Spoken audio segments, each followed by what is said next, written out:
Kalau masih ada kawan pajak yang bingung gimana nih Kak Mia? Aduh, gimana dong? Gimana nih?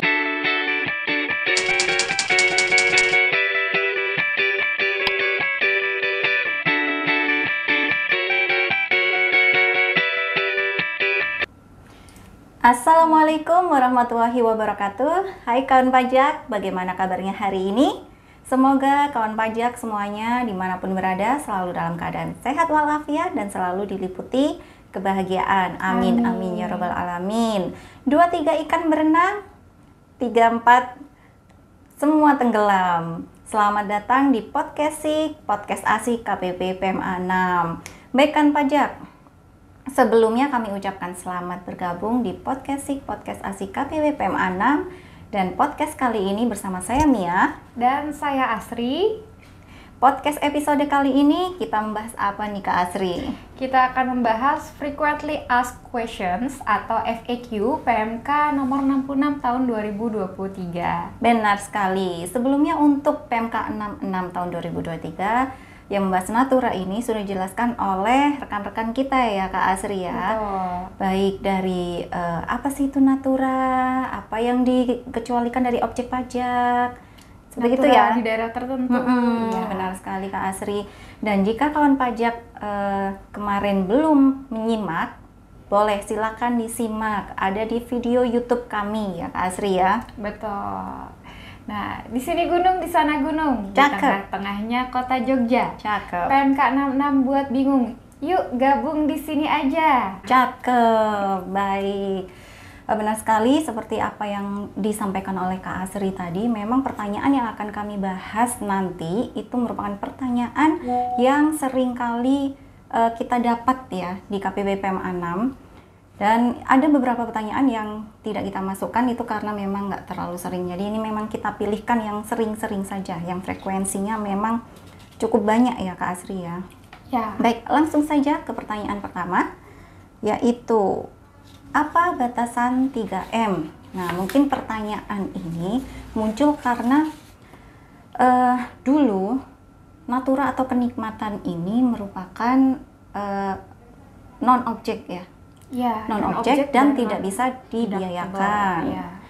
Nah, sedangkan setelah PMK 66 ini, setelah Undang-Undang HPP, nah, Natura atau kenikmatan ini merupakan objek pajak dan dapat dibiayakan. Nah, mungkin ini yang menjadikan kawan pajak itu bingung nih, yang mana sih yang bisa dibiayakan?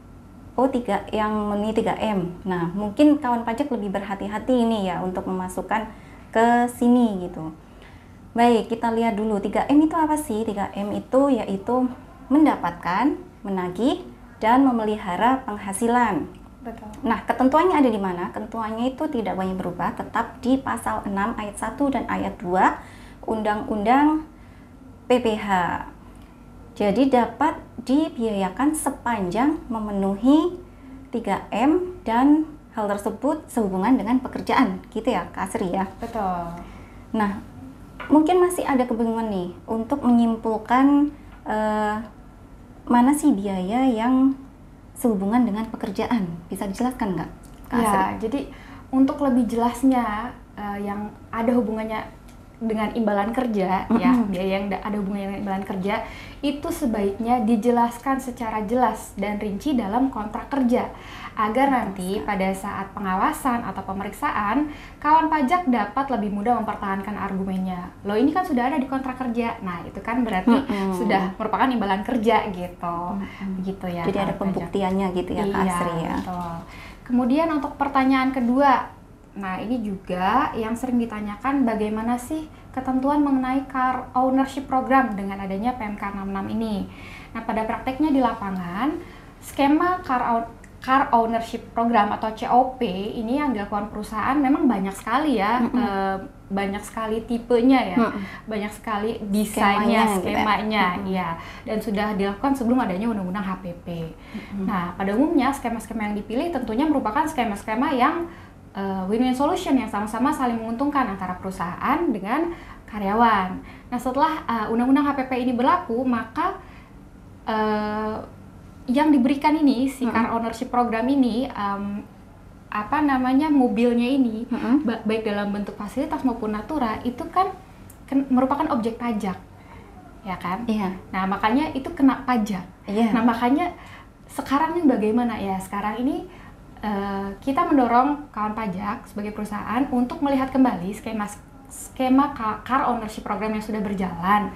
Apakah itu sudah termasuk yang paling baik, paling menguntungkan?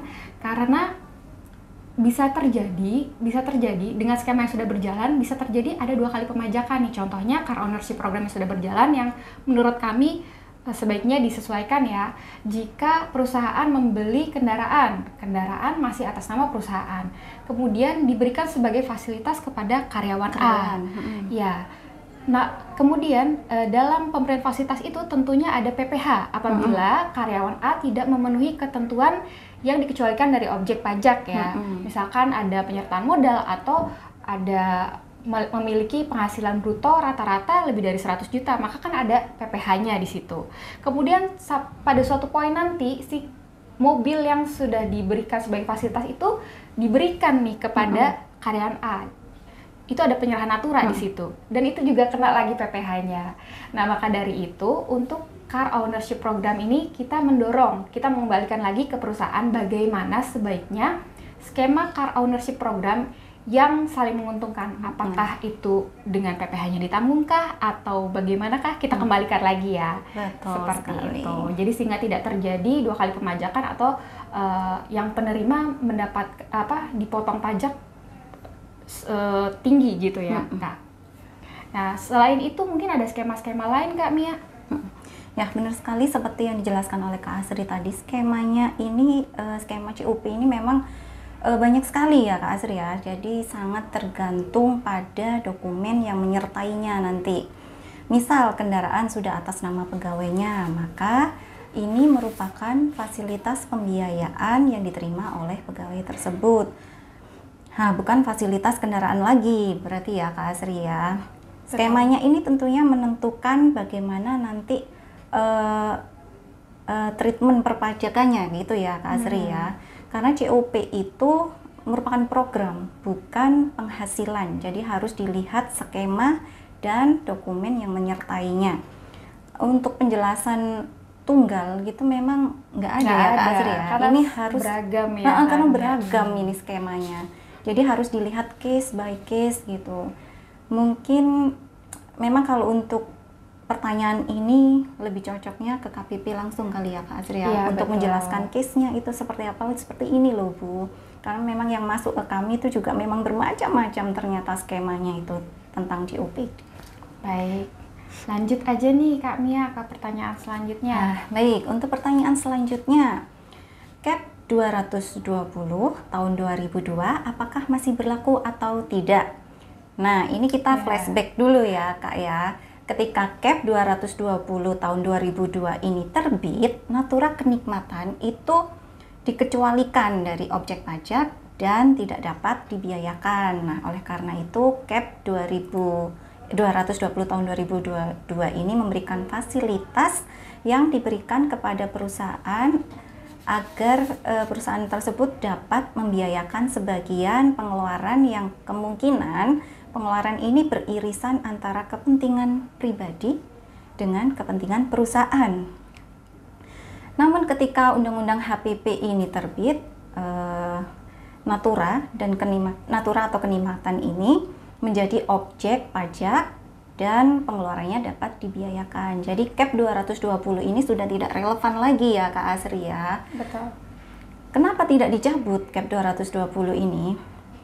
Karena CAP ini harus dicabut dengan CAP atau Perdirjen, tidak dapat dicabut dengan PMK atau PP, begitu ya Kak Asri ya. Iya. Ada tambahan lagi Kak Asri tentang ini? Iya. Kemudian ada pertanyaan lagi, bagaimana dengan evidence saat CAP 220 tahun 2022 dulu itu kan untuk pengeluarannya dapat dibiayakan sebesar 50%. Lalu bagaimana dengan saat PMK 66 ini? Tadi sudah dijelaskan ya, dengan saat PMK 66 ini berarti 100% pengeluaran dapat dibiayakan selama memenuhi ketentuan 3M, mendapatkan, memelihara, dan menagih penghasilan. Kemudian bagaimana dari sisi penghasilannya dari PPh-nya ya. Nah, ini kan sifat kendaraan ini bisa sebagai operasional digunakan bersama-sama atau customize ya untuk salah satu pegawai saja, misalkan untuk general manager atau direktur dan sebagainya. Nah, di dalam PMK ini, dalam PMK 66 ini semangatnya adalah memajaki yang memang pantas dipajaki.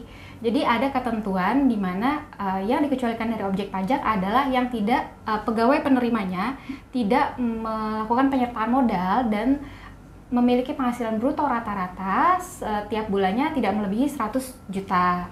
Oleh karena itu, dengan adanya ketentuan-ketentuan seperti itu, maka tentunya jika dihitung-hitung ya, yang kena PPh adalah yang memang penghasilannya besar atau memang punya penyertaan modal gitu. Jadi kalau kendaraan operasional bisa dihitung-hitung sendiri ya, harusnya sih tidak kena gitu.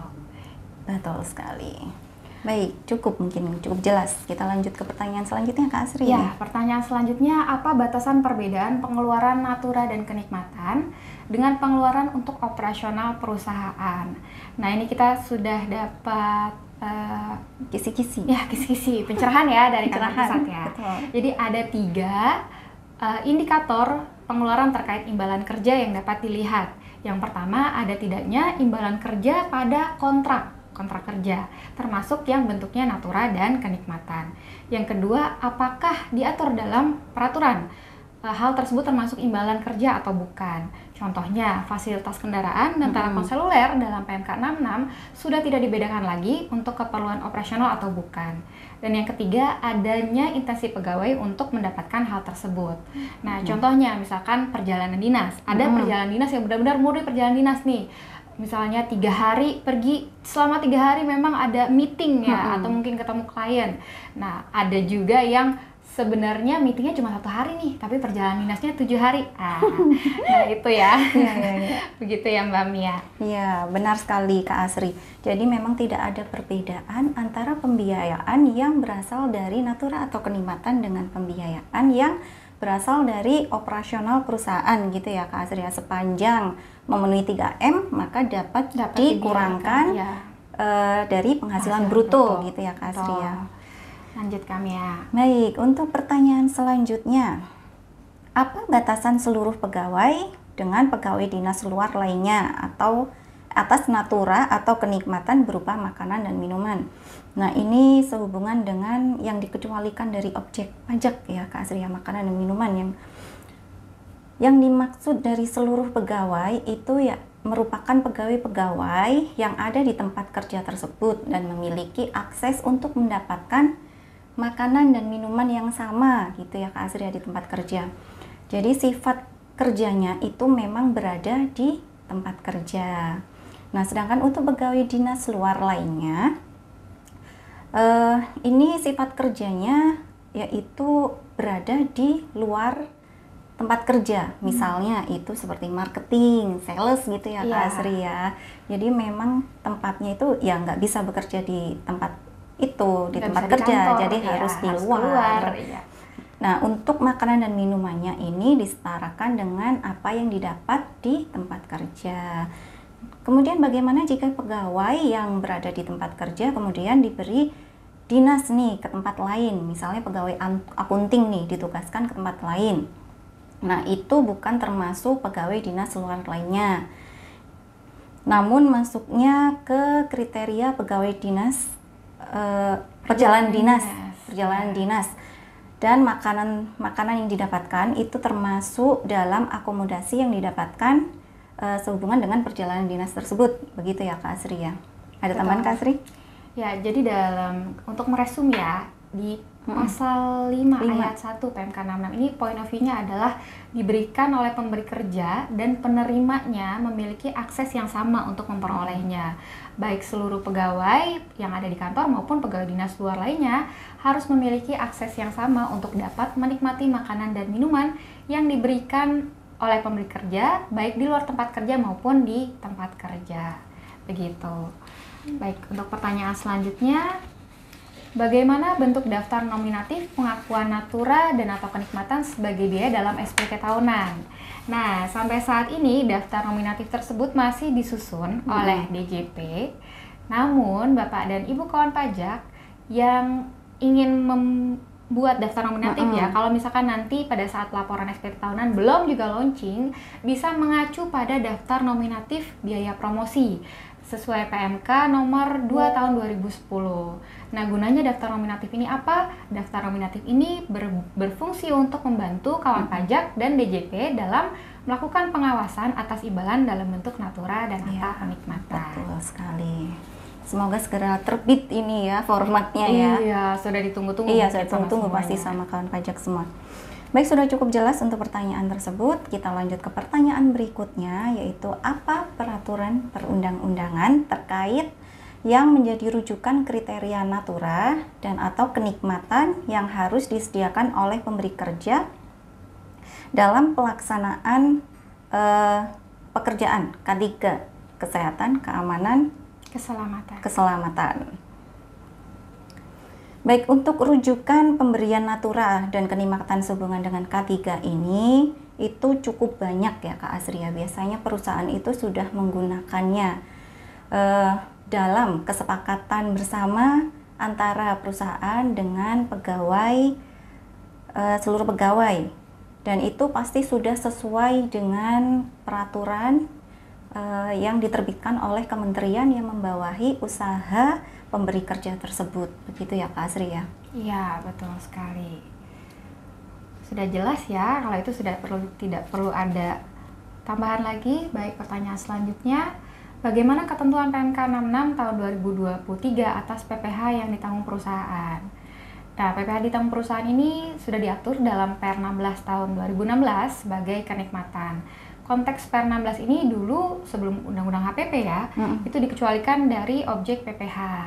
Dengan adanya Undang-Undang HPP, maka kenikmatan ini menjadi objek PPh nih. Lalu bagaimana cara pemotongannya? Cara pemotongannya ketika apa yang dipotong akan menjadi penghasilan, maka silakan di gross up ke dalam penghasilan tersebut. Contohnya mungkin contoh sebelumnya ya, dari sebelum Undang-Undang HPP ini ada, contohnya seperti tunjangan pajak. Tunjangan pajak itu kan bentuknya kas ya, masuk ke dalam, gross up ke dalam tunjangan sebagai penghasilan. Nah, itu setelah ada Undang-Undang HPP, PPh ditanggung perusahaan. Ini kan merupakan kenikmatan yang merupakan objek pajak juga. Jadi perhitungannya bisa bisa dipersamakan dengan tunjangan PPh. Begitu, sama saja di gross up ke dalam penghasilan. Iya, betul sekali. Baik, jadi untuk PPh yang ditanggung oleh perusahaan ini merupakan kenikmatan pegawai ya. Betul. Sehingga merupakan objek pajak pasal 21, begitu ya Kak Asri ya. Betul, perhitungannya di gross up. Di gross up. Baik, pertanyaan selanjutnya, bagaimana ketentuan PMK 66 tahun 2023 atas biaya perjalanan dinas, misalnya seperti tiket pesawat, hotel, entertain gitu ya. Baik, untuk biaya perjalanan dinas sepanjang dalam rangka pelaksanaan tugas dan itu memang benar-benar sehubungan dengan pekerjaan. Tadi juga sudah disebutkan sama Kak Asri ya, ada perjalanan dinas yang itu murni emang sehubungan dengan pekerjaan, ada yang tidak gitu kan ya. Nah, selama itu memang sehubungan dengan pekerjaan, itu bukan objek pajak penghasilan. Baik, sudah jelas ya. Pertanyaan selanjutnya, bagaimana ketentuan PMK 66 tahun 2023 atas sumbangan kedukaan dalam bentuk natura? Jika sumbangan kedukaan dalam bentuk natura dan perusahaan masih bingung apakah termasuk imbalan kerja atau pengeluaran operasional. Sudah dijelaskan tadi, indikator imbalan sehubungan dengan pekerjaan itu dapat dilihat dari 3 hal. Yang pertama, apakah dalam kontrak disebutkan termasuk sebagai imbalan kerja. Yang kedua, apakah dalam PMK 66 ini disebutkan sebagai imbalan kerja. Dan yang ketiga, apakah ada intensi pegawai untuk memperolehnya. Nah, jika ada hubungannya dengan kedukaan, tentu siapa sih Mbak yang pengen ya, gak ada yang mau. Makanya karena tidak ada, maka dia terlepas dari konteks imbalan kerja dalam bentuk natura dan bukan konteks PMK 66. Kemudian untuk deductibility-nya tetap mengacu pada ketentuan 3M, mendapatkan, memelihara, dan menagih penghasilan. Betul sekali. Jadi untuk sumbangan kedukaan ini bukan merupakan objek pajak pasal 21 ya Kak Asri ya. Apalagi kalau sumbangan kedukaan ini ternyata dari rekan-rekan kerjanya sumbernya ya. Pasti bukan ya. Pasti bukan. Pasti bukan itu. Baik, untuk pertanyaan selanjutnya. Bagaimana ketentuan PMK 66 tahun 2023 atas biaya sekolah anak pegawai ekspatriat yang menjadi paket kesepakatan kerja antara perusahaan dan si pegawai? Jadi kita lihat ini di pasal 4 ayat 1A dan ayat 3 Undang-Undang PPH. Nah, untuk beasiswa ini termasuk ditentukan lain. Nah, untuk ketentuan jika terdapat ketentuan khusus, maka harus kita lihat dulu nih ketentuan lex specialisnya. Dan untuk ketentuan beasiswa ini ada di pasal 2 PMK nomor 68 tahun 2020.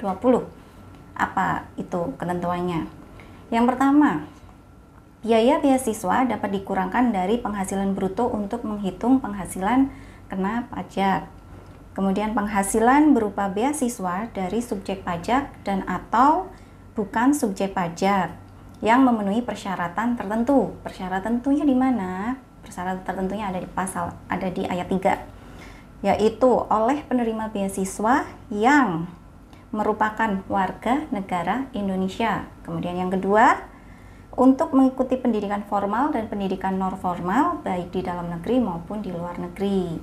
Kemudian ayat keempatnya, dikecualikan dari ketentuan sebagaimana dimaksud pada ayat 2 jika apabila yang pertama wajib pajak badan pemberi beasiswa mempunyai hubungan usaha, hubungan kepemilikan, dan hubungan penguasaan. Yang kedua, pemilik, komisaris, direksi, pengurus memiliki hubungan keluarga baik sedarah maupun semenda, garis keturunan lurus maupun ke samping 1 derajat. Kemudian yang ketiga, wajib pajak orang pribadi, pemberi beasiswa memiliki hubungan usaha dengan penerima beasiswa.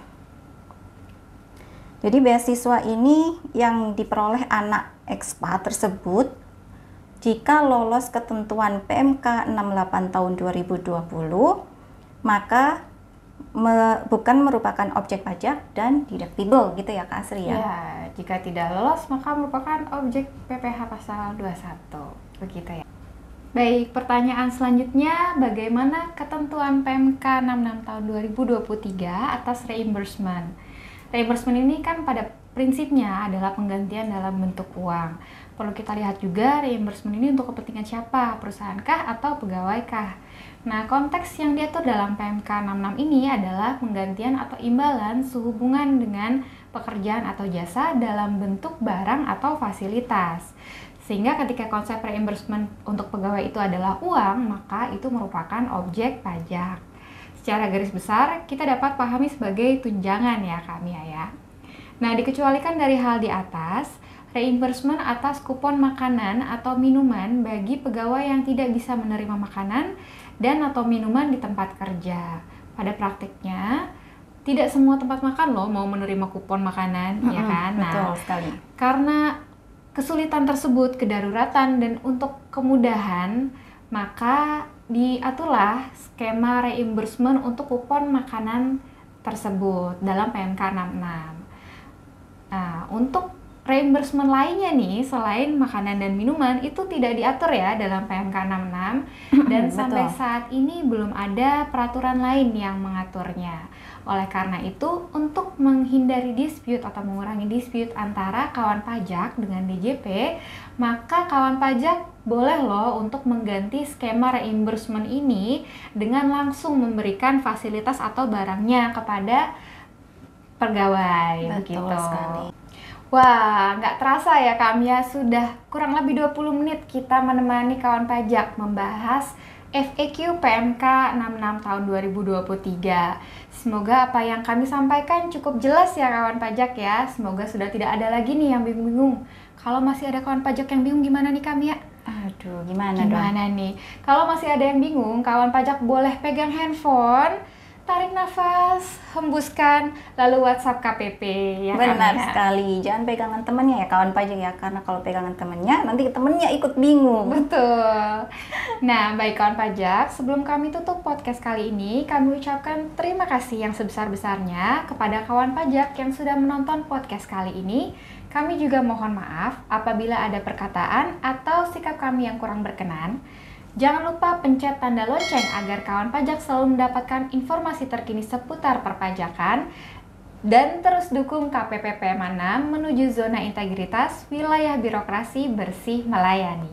Dan jangan lupa juga untuk follow semua media sosial kami. Selain ada YouTube, juga ada IG, Facebook, dan Twitter. Boleh silakan kawan pajak semuanya nanti like, share, komen semua konten kami ya Kak Asri ya. Betul. Baik, kita tutup saja beli berlian di toko Bu Esi. Cukup sekian dan terima kasih. Ada Harpa di toko musik. Sampai jumpa di podcast Sik. Wassalamualaikum warahmatullahi wabarakatuh. Salam PEM Asik.